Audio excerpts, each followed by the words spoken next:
Selamat siang Permisa, kembali bersama saya Salsa dalam Liputan 2 yang akan menyajikan informasi terbaru dan terpercaya untuk Anda. Mengawali berita hari ini, kami akan membahas terkait museum di era digital saat ini. Peristiwa ini menjadi perhatian publik dikarenakan saat ini museum hanya menjadi tempat foto estetika saja.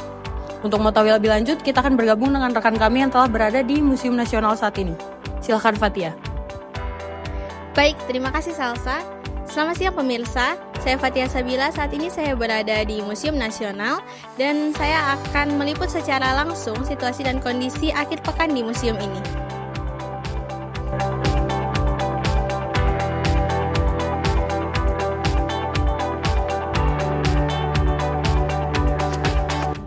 Di tengah anggapan bahwa museum identik dengan hal-hal kuno dan membosankan, kini museum justru mulai menarik perhatian generasi muda.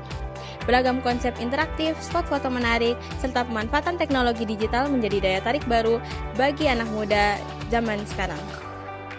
Di Museum Nasional ini, para pengunjung dapat menikmati pameran interaktif, belajar artefak kuno, serta mengetahui jenis-jenis tenun yang menjadikan pengalaman belajar menjadi lebih dekat dan terasa menyenangkan.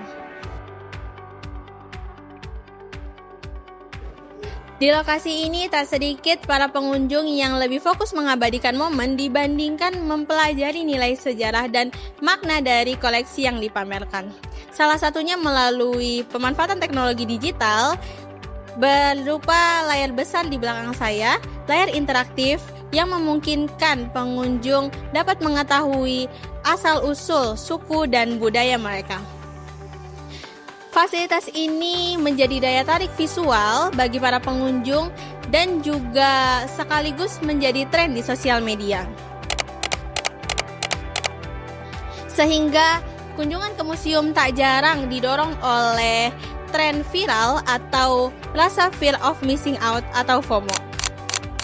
Namun, di balik bingkai foto dan unggahan digital, museum tetap memikul peran penting sebagai ruang belajar sejarah dan identitas budaya. Tantangan ke depan, bagaimana teknologi dan estetika dapat dimanfaatkan sebagai pintu masuk edukasi, bukan sekedar pelengkap visual. Baik, saya akan mewawancarai beberapa pengunjung yang ada di belakang saya. Permisi Kak. Ya. Boleh minta waktunya sebentar Kak? Saya mau wawancara dari tugas kuliah. Sebelumnya mau tahu dulu dong nama kakak-kakaknya siapa nih? Oh, dari siapa? Dari siapa? Boleh siapa aja? Aku Gio. Halo Kak Gio. Aku Tegar. Halo Kak Tegar. Aku Zekri. Halo Kak Fitri. Bagas. Halo Kak Bagas. Aku mau tanya, kakak-kakak datang ke museum ini itu untuk mengikuti tren TikTok, apa buat foto-foto, mencari spot foto bagus, atau emang mau belajar sejarah nih? Oke, dari Boleh. Coba dulu aja. dari aku. Kalau aku sih emang tertarik ke history ya. Aku suka literatur Indonesia dan kebanyakan kalau untuk literatur Indonesia itu ngambil kisah dari zaman masa lalu gitu, kemudian di retwist menjadi lebih modern. Dan ini juga pertama kalinya aku ke Museum Nasional, jadi kayak another checklist gitu untuk aku sendiri pribadi. Itu sih. Wah, nextnya mau ke museum apa nih Kak? Kalau di Jakarta kan banyak pameran-pameran ya, contohnya yang di Rock Projects misalnya dan Galeri Nasional, mungkin somewhere around that sih. Oke, kalau kakaknya? Nyari spot foto bagus sama emang suka sejarah sih. Sama kebetulan kan banyak arca yang dari Belanda udah pada dipulangin, jadi pengen lihat pamerannya juga. Kalau aku lihat kakak bawa kamera, apa kakak fotografer? Nggak, masih amatiran, jadi emang cari spot foto aja. Oke, kalau kakaknya? Kalau aku sebenarnya bukan penggemar histori ya, aku lebih ke penggemar seni. Dan aku di sini untuk menikmati jenis-jenis seni dari zaman sedia kala dan juga seni-seni kontemporer yang ada di display pameran temporer di sebelah sana gitu.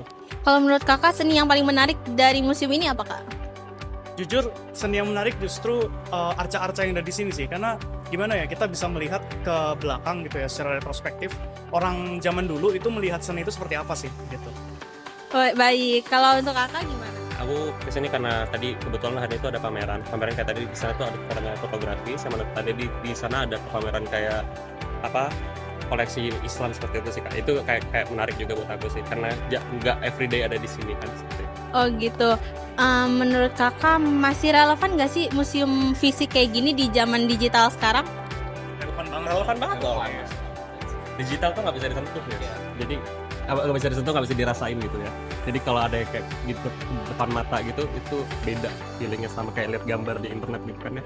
Terlebih lagi Gen Z itu sekarang kan memang justru lebih mementingkan immersion ya. Kita gimana sih pengen merasakan, bener katanya Bagas tadi, menyaksikan sendiri secara langsung, dan juga mungkin kayak berinteraksi gitu ya. Di situ juga ada yang interaktif kan, kayak scan wajah dan lain-lain. Nah itulah yang pengen dicari sama kita Gen Z. Baik. Buat aku pribadi sih selain immersive experience juga pentingnya untuk archival sih. Jadi perlu ada bukti fisik gitu kalau sejarah itu pernah terjadi dan ada bukti yang bisa kita lihat, raba dan terawang ya. Meskipun di sini nggak bisa diraba ya. Cuma but at least buat aku pribadi sejarah terjadi karena ada bukti gitu, dan this is like for it. Dan buat aku museum juga bisa jadi semacam sarana untuk cakrawala berpikir yang lebih luas gitu. Baik, kalau gitu terima kasih kakak waktunya. Sekian liputan hari ini dari Museum Nasional. Selanjutnya saya kembalikan kepada rekan saya yang ada di studio, Salsa. Demikian informasi yang dapat kami sajikan hari ini. Terima kasih atas perhatian Anda. Saya Salsa Bila pamit undur diri. Tetap bersama kami dan sampai jumpa di liputan 2 berikutnya.